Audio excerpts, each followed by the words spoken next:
Bienvenue dans Terre d'entrepreneurs, le podcast qui donne la parole à celles et ceux qui construisent demain.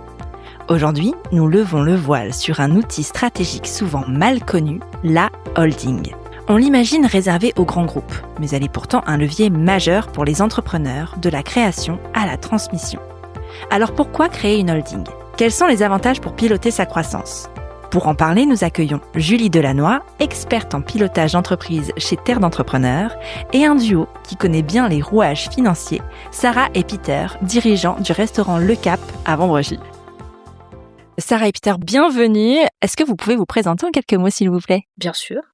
Alors, Sarah et Peter, pour revenir un petit peu sur notre parcours, on a travaillé pendant plusieurs années dans le monde de la banque et plus particulièrement avec les grandes entreprises, donc de l'ETI à partir de 50 salariés jusqu'aux grandes entreprises cotées au CAC 40. Et on intervenait plus spécifiquement sur l'accompagnement de ces entreprises dans le financement de leur développement. Donc ça a été des années passionnantes parce qu'on a rencontré tout type de dirigeants, du dirigeant qui avait créé sa boîte tout seul jusqu'à la grosse boîte ultra structurée qui avait un maillage international. Ok. Sur tout type d'activité. Qu'est-ce qui vous a mené alors jusqu'à la restauration ? C'était une passion qu'on avait en commun.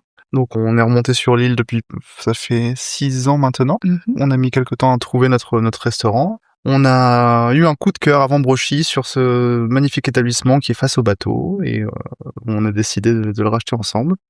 Il y avait quand même une volonté pour nous de revenir sur un secteur qui était très terrain et d'essayer de mettre en application tout ce qu'on avait appris en banque pendant plusieurs années, cette notion de service, cette notion d'innovation au service de la restauration. Et quand vous avez donc créé cette entreprise, quel a été votre regard sur cette création ? Vous avez tout de suite pensé à la holding. Pourquoi ? Alors, c'est vrai que nous, on avait eu l'habitude de voir cette structuration dans tous les groupes qu'on pouvait côtoyer. Donc, c'est quelque chose qui nous a paru quand même relativement naturel. On a pensé à ça parce qu'on voulait surtout se donner de la visibilité et on voulait ne pas avoir de barrière sur la suite des événements. Donc, on a commencé par une structure avec la holding, mais on s'était dit peut-être qu'on aura d'autres acquisitions à l'avenir et on voulait pas se limiter à seulement une fonction. Julie ? Élise, bonjour. Bonjour Julie. Toi, tu accompagnes les dirigeants dans le pilotage de leur structure. Avant toute chose, est-ce que tu peux nous faire une définition sommaire de la holding ?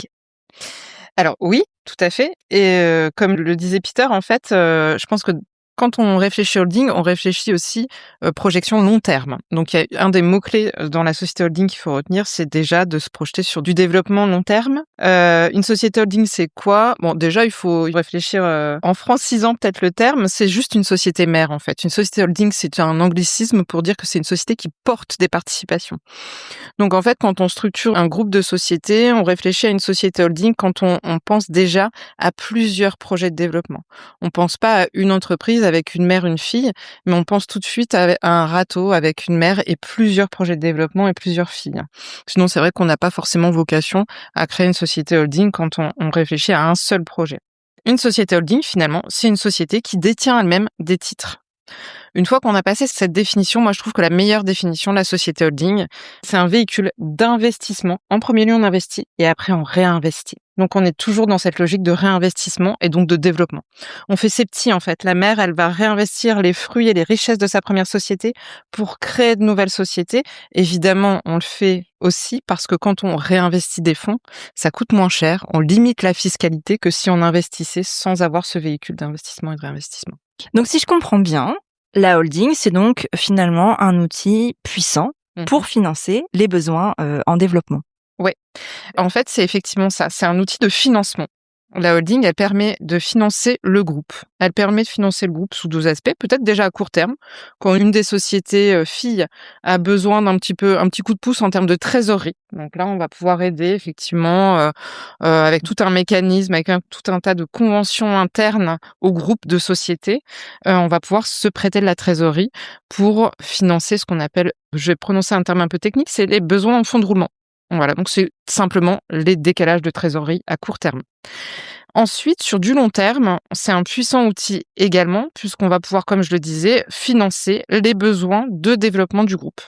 Donc en fait, ça va permettre de financer et d'amorcer les apports. Comme vous le savez, en fait, quand on crée une boîte, les banquiers et les financeurs, d'un point de vue général, demandent à ce qu'on ait un apport. L'idée de la société holding, c'est de financer ces apports grâce aux richesses qu'on a déjà créées avec les premières sociétés filles. Donc c'est pour ça que je disais tout à l'heure, on réinvestit. Donc on investit et on réinvestit les richesses du groupe en limitant la fiscalité. Sarah, Peter, qu'est-ce qui vous a poussé, vous, à créer une holding avant même d'ouvrir votre restaurant? Alors c'est vrai qu'avec nos anciens métiers, on a eu la chance d'accompagner des entreprises dont le financement de leur développement et de leur croissance, que ce soit leur croissance directe ou leur croissance indirecte, et surtout de voir ce qui fonctionnait quand la structuration était bien pensée, et surtout ce qui ne fonctionnait pas quand les choses n'étaient pas anticipées. Et c'est vrai que quand on s'est lancé en restauration, on a tout de suite su que c'était un projet qui était quand même assez engageant, assez lourd en investissement, et on souhaitait poser un cadre sain dès le départ dans cette perspective de développement. Julie, est-ce que c'est assez courant de créer une holding lors de la création de la première entreprise? C'est assez courant, c'est pas exceptionnel, même si c'est pas la seule façon de créer une société holding. En fait, des façons de créer une société holding, il peut y en avoir plein. On peut être dans le cas de figure de Sarah et Peter, c'est-à-dire que on anticipe déjà des développements futurs et on a envie d'avoir déjà le bon schéma pour financer les développements futurs. Donc, on part sur une structuration avec une société holding avant même la création de la première société fille. Donc, c'est une des façons de faire. Après, c'est pas forcément l'unique façon de faire et c'est ça qui est bien dans le monde de l'entrepreneuriat, c'est que finalement, quand on a des projets de développement, avant, après, moi je dis souvent, créateur d'entreprise, finalement, on va pas se focaliser sur une structuration juridique. Si jamais on rencontre un succès, c'est ce que je souhaite à tout le monde, on pourra toujours restructurer. Après, effectivement, je pense qu'avec leur expérience passée, ils avaient déjà suffisamment de culture sur l'outil et la puissance de l'outil holding pour ne pas passer à côté et déjà anticiper les besoins de financement, comme le disait Sarah. Donc, c'est des besoins de financement de croissance interne et externe. Donc ça, c'est très important. Maintenant, c'est pas exception, la société holding, puisqu'on a quand même un tiers des TPE qui sont détenus par des sociétés holding. Donc, c'est pas forcément réservé aux grands groupes. Et ça, c'est important de l'intégrer parce que souvent, on s'interdit ou tu le disais tout à l'heure, en fait, Peter, c'était intéressant de dire, finalement, est-ce qu'on se l'interdit pas ou est-ce que ça fait pas prétentieux ou est-ce que c'est pas qu'un truc réservé aux banquiers? Exactement. Parce qu'on a l'impression qu'on peut pas l'utiliser tant qu'on ne maîtrise pas exactement tous les rouages et tous les paramètres de la holding. Mais même nous qui l'avions vu au quotidien dans notre ancien poste, on savait que c'était utile, mais on connaissait pas tous les éléments. Donc on se fait accompagner quand même par un cabinet, c'est là où intervient Julie. Mais c'est surtout de se dire, ok, d'accord, pour la suite, ça nous sera utile, et donc il faut pas se limiter, quoi. Bien sûr. Et en termes de protection du créateur d'entreprise, la holding, elle peut être importante aussi. Oui. Elle peut être importante et c'est surtout dans le développement des business futurs. En fait, on imagine souvent l'arbre et les branches. Donc, on va avoir effectivement notre société holding et les branches avec chacune des sociétés. Quand on dirige une TPE, on va souvent vouloir limiter ou vouloir ne pas trop alourdir l'organisation. Et donc, en fait, moi, l'objection que j'ai souvent dans la création de la société holding, c'est de me dire, non, mais attends, je vais pas me rajouter une, puis deux, puis trois sociétés parce que tu sais, en fait, ça prend du temps en termes d'administratif, puis en plus, ça va être des coûts supplémentaires, etc. Ce qu'on n'imagine pas, c'est peut-être effectivement que c'est plus simple d'avoir plusieurs business dans une même société. Mais par contre, c'est pas du tout protecteur parce que s'il y a un des business qui ne fonctionne pas, déjà, on va mettre beaucoup de temps peut-être à s'en rendre compte, parce qu'en fait, peut-être que nos vaches à lait, donc notre premier business qui fonctionnait, va dans un premier temps compenser les pertes, et avant qu'on se rende compte qu'en fait, le deuxième business est pas rentable, on aura peut-être déjà mangé une partie du gâteau initial. Donc déjà, il y a ce problème-là, c'est que peut-être que les business futurs intégrés dans une seule et même structure vont tout nous faire perdre. Et en fait, pour reprendre mon image de l'arbre et des branches, si jamais on a un business qui ne fonctionne pas, déjà on va le voir parce qu'on va devoir faire des virements. Et du coup, cet effort de faire le virement, on va se dire 3 virements dans la semaine, finalement, il y a peut-être un signal d'alarme à avoir et puis peut-être à alerter son cabinet d'expertise comptable pour essayer de faire un point un peu plus précis. Et après, on coupe la branche. Si jamais ça ne fonctionne pas, ce qu'on peut difficilement faire si on a tout intégré dans une seule et même structure. Donc effectivement, on va protéger le dirigeant, on va protéger aussi ses premiers business en différenciant les business les uns des autres. En fait, finalement, la holding, ça peut être un outil de clarté aussi pour bien compartimenter chaque facette des entreprises. Et au-delà d'avoir de la lumière sur chaque unité de production, ça permet aussi d'avoir une vision groupe. Et on parle de réinvestissement. C'est cet outil qui va nous permettre d'avoir un peu de visibilité sur le réinvestissement possible. C'est beaucoup moins évident quand on a tout dans une même société avec des business models un peu différents qui remontent sur une même société. Et finalement, on ne sait pas ce qu'il faut garder en termes de trésorerie pour les périodes creuses. Enfin, c'est beaucoup plus difficile. Sarah, Peter, concrètement, dans la gestion de votre restaurant, qu'est-ce que la holding vous permet de faire que vous ne pourriez pas faire avec une simple société? Plein de choses. Déjà, en premier lieu, ça permet d'avoir une lecture beaucoup plus claire des flux. Alors, je rebondis un peu sur ta métaphore de l'arbre avec les branches. Moi, j'aime bien dire aussi que plusieurs sociétés sans holding ou alors un groupement qui n'est pas structuré, c'est un peu comme une chambre qui est pas rangée. C'est-à-dire que vous avez tout et n'importe quoi au milieu d'une pièce. Apporter la création d'une holding, ça revient un peu à réorganiser tous les flux. Donc, vous avez une capacité à voir beaucoup plus clair dans la trésorerie inhérente à chaque société. Aujourd'hui, qu'est-ce que j'ai pour rembourser ma dette? Qu'est-ce que je peux réinvestir? Il y a vraiment une lisibilité plus forte avec une holding. En deuxième point, on peut souligner une capacité à projeter les choses. Aujourd'hui, si on parle, nous, de notre expérience, on est par exemple sur la création d'un deuxième projet. C'est un projet qui est tombé à un moment où on s'y attendait pas et notre holding nous a permis d'être extrêmement réactive et de pouvoir gagner ce marché sur ce projet-là. Ça aurait peut-être pas été le cas si on n'avait pas eu de holding. Donc, grâce à cette société, on savait combien est-ce qu'on pouvait investir et si le projet allait être viable ou pas. Donc ça, c'est un point qui est quand même essentiel. Et en troisième lieu, ça nous apporte une souplesse financière qui est importante, c'est-à-dire qu'on sait, une holding va permettre d'arbitrer, de transmettre, d'investir, et c'est justement la clé du développement, en tout cas dans notre vision des choses. Julie, alors on a déjà défini la holding, mais quels sont les leviers fiscaux et de pilotage que permet une holding ? Effectivement, la holding, ça permet, comme je le disais tout à l'heure, de limiter la fiscalité dans le réinvestissement. Et en fait, principalement, on va parler du régime mère-fille. La société mère, c'est la société holding, et les filles, ce sont toutes les sociétés dans lesquelles on aura des participations. Donc typiquement, la holding est actionnaire d'autres sociétés. La façon de réinvestir et finalement la façon de remonter de l'argent aux actionnaires, c'est ce qu'on appelle la distribution des dividendes. Donc une société va enregistrer des bénéfices et les associés vont décider de distribuer tout ou partie de ces bénéfices aux actionnaires. C'est le retour sur investissement. C'est typiquement, j'ai un portefeuille d'actions et à la fin de l'année, je reçois, soit je vends mes actions et auquel cas je réalise mon investissement. Ça peut être aussi un levier fiscal de la société holding.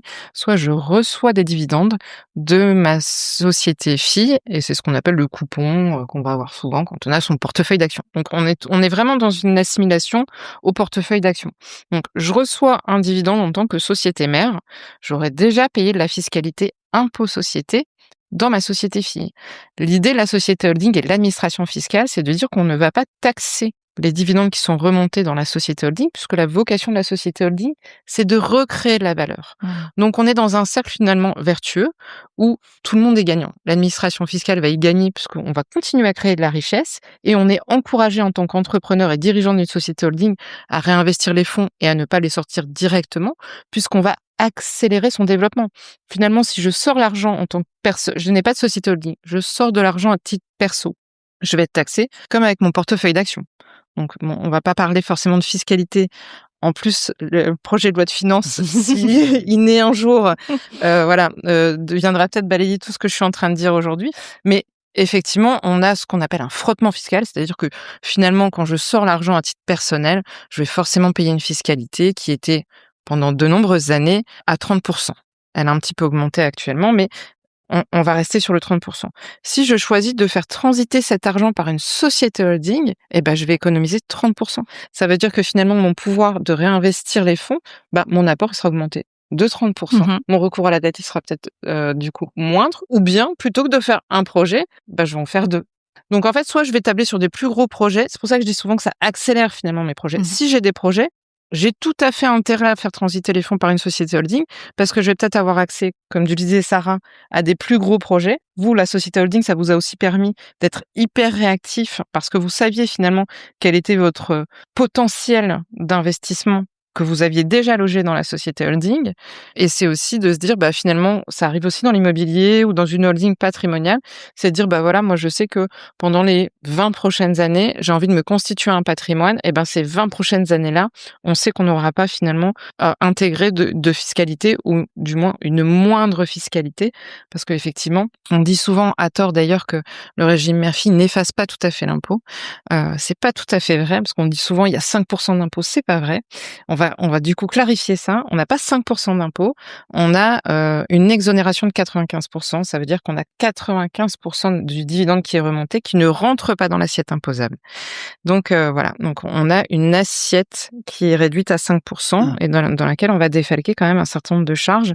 L'idée de l'administration fiscale étant d'effacer in fine l'impôt au sein de la société holding. Donc on a ce premier levier qui est le régime Murphy. On en a un deuxième, comme je vous le disais toujours avec mon image de je tire de l'argent de l'investissement que j'ai fait dans une société. Donc on a déjà le dividende qui peut revenir chaque année et on a aussi finalement la revente des titres de la société et encore une fois on a un avantage à détenir via une société holding. Pourquoi ? Parce que quand on revend des titres, évidemment tout ça c'est sous condition de durée de détention, de pourcentage de détention, etc. Mais quand on revend des titres qui étaient détenus par une société holding, on va avoir une exonération de la plus-value à hauteur de 88%. L'idée c'est toujours la même, c'est que l'argent je ne le sors pas de ma société holding, je ne le sors pas de mon véhicule et du coup, je vais inciter à du réinvestissement parce que finalement, mon enveloppe de réinvestissement va être beaucoup plus importante quand elle est logée dans une société holding que quand je détiens les titres à titre personnel. Si jamais je n'utilise pas ce levier-là et que je ressors les fonds détenus personnellement via ma société holding, l'imposition reviendra exactement au même. Nous, on n'est pas encore dans ce cas de figure. On n'a pas encore revendu notre société. Mais c'est vrai que là où je te rejoins, c'est que sur l'appréhension de la rémunération, quand on lance une activité, on ne sait pas encore ce qu'on va se verser puisqu'on ne sait pas encore si notre business il va fonctionner correctement. Et nous, la holding, je sais qu'elle nous a aussi aidé à appréhender ça et aussi à laisser une partie, à ne pas forcément concevoir tous les bénéfices ne sont pas de la rémunération. On prend ce dont on a besoin et le reste, on fait déjà une économie fiscale sans avoir à créer un montage très compliqué. Ok.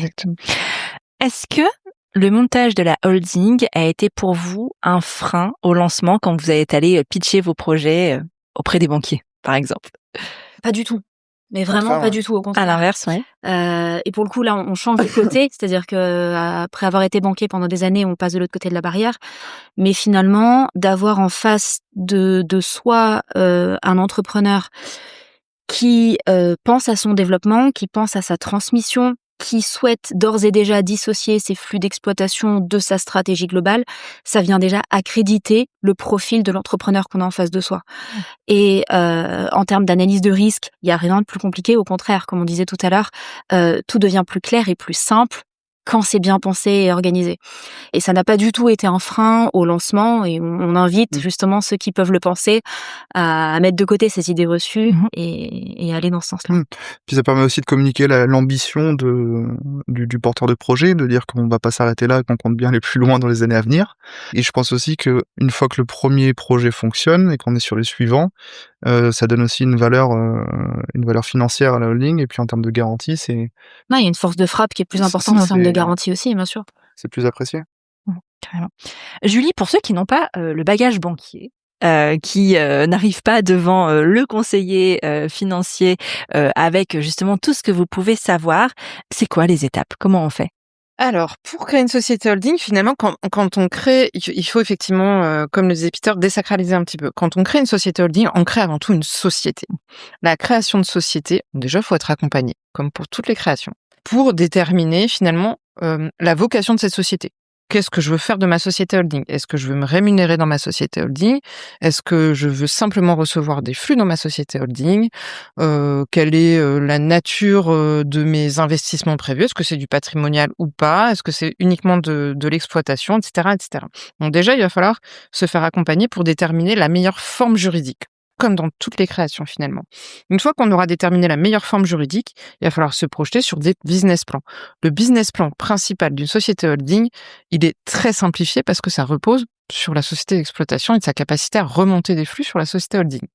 Donc déjà, on va évidemment focaliser sur la société d'exploitation et les flux d'exploitation et les flux de trésorerie qui interviennent dans le groupe.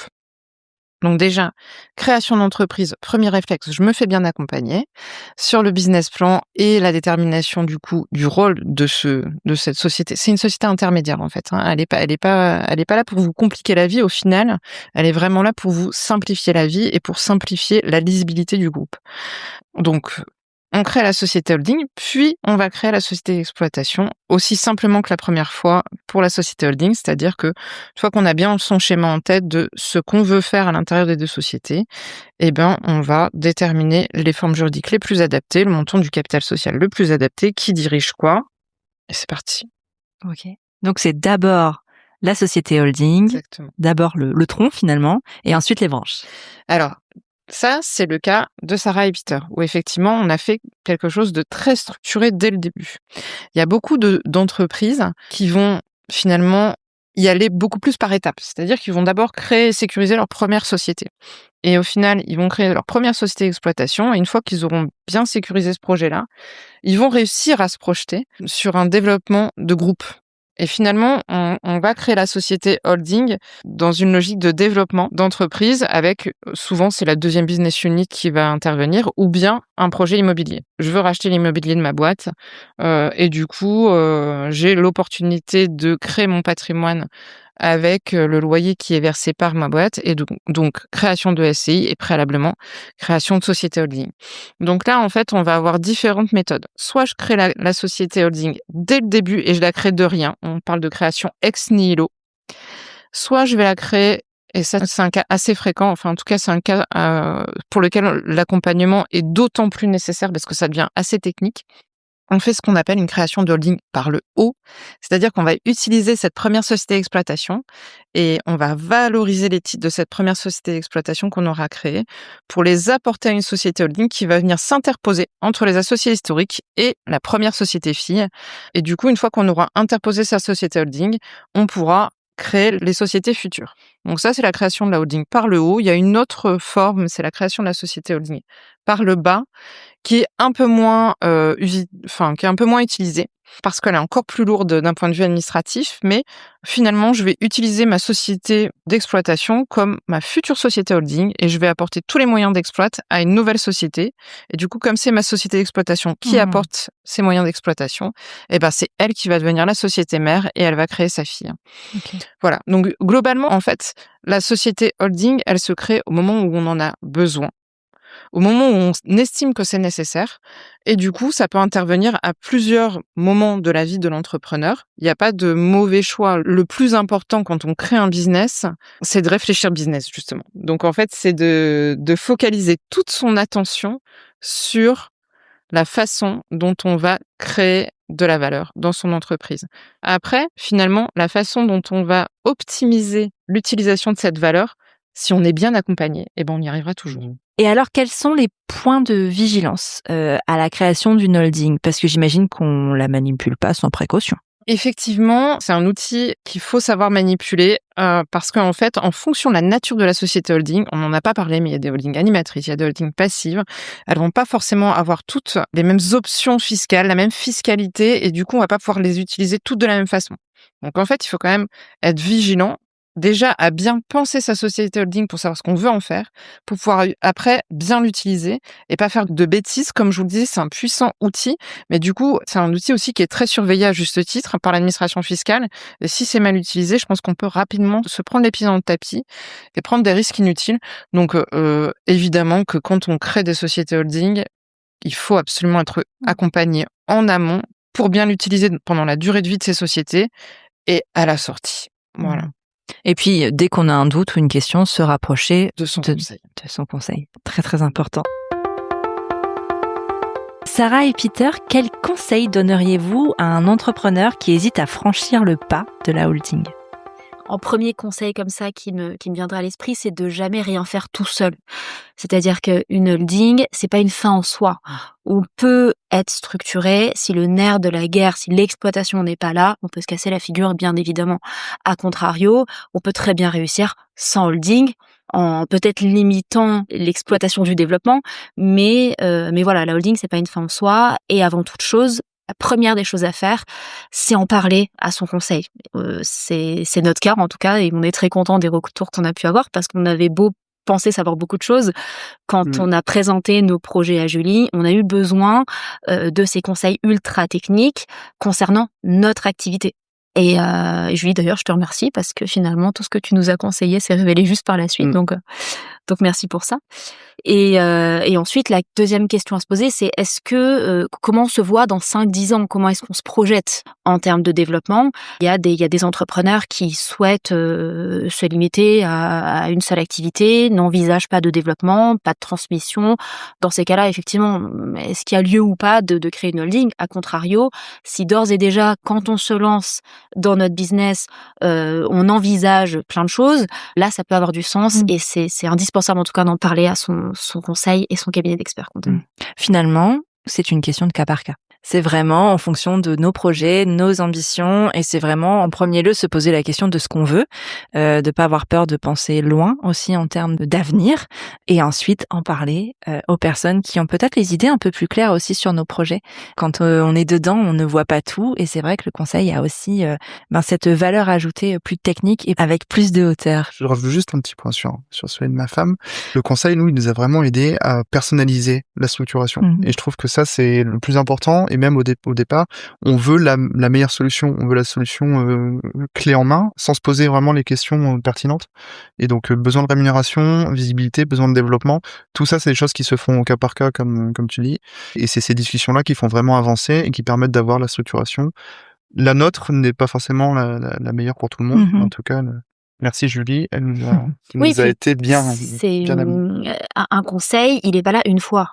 Un conseil va nous suivre dans le temps. Bien sûr. Et la création et la structuration, elle se fait pas une fois dans la vie d'une entreprise. Justement, le rôle d'un conseil, c'est de nous accompagner régulièrement. Dès qu'on s'interroge sur des questions, on n'est jamais tout seul et on a quelqu'un à nos côtés qui va nous orienter dans chaque cas pratique. Nos besoins évoluent et la législation aussi évolue. Ce qu'on pense savoir à la création, au lancement des projets n'est plus du tout vrai 5 ans après. Donc, le plus grand conseil, c'est structurez-vous et accompagnez-vous d'un conseil sérieux et méthodique. Et puis finalement, tout part du créateur, quoi. L'ambition du créateur, qu'elle soit plus petite, et c'est pas un gros mot dans ma bouche quand je le dis, qu'elle soit plus petite ou alors avec vraiment des ambitions de développement, elles sont toutes valables et elles ont toutes finalement une structure adaptée que Julie peut nous transmettre. Exactement. En fait, notre premier rôle, c'est quand même d'être à l'écoute en fait de l'entrepreneur. Il n'y a pas de bonne ou mauvaise structure. Je le disais tout à l'heure, en fait, il y a juste la structure qui va vous correspondre et la structuration du coup qui vous correspondra sur le long terme en fonction de vos besoins. Il y a juste un cas peut-être dont on n'a pas parlé, et je vais parler maintenant, où la société holding, elle est incontournable et c'est ce que vous avez aussi expérimenté, c'est dans le cas des reprises. On appelle les financements LBO. C'est juste inimaginable d'envisager une transmission d'entreprise. Donc, je suis repreneur, je veux racheter les titres d'une boîte. On parle pas de fonds de commerce, on parle vraiment de titres de société. Là, c'est absolument inenvisageable de passer outre la société holding parce que là, ça va être effectivement ce qui va répondre à vos besoins de financement pour vous protéger aussi sur le long terme. Donc, il va y avoir effectivement des cas où on va pouvoir adapter la meilleure structure et la meilleure structuration en fonction des besoins du dirigeant. Bon, il va y avoir des fois quand même où effectivement la société holding sera incontournable. Merci Julie, merci Sarah et Peter. On retiendra donc que la holding est un véritable outil de pilotage qui demande de l'anticipation et un bon accompagnement, surtout si l'on s'inscrit dans une vision de long terme. Nous, on se retrouve dans un prochain épisode de Terre d'entrepreneurs, le podcast imaginé avec le cabinet Terre d'entrepreneurs pour accompagner chaque dirigeant dans les moments clés de son activité. Abonnez-vous pour ne rien manquer et d'ici là, osez construire demain.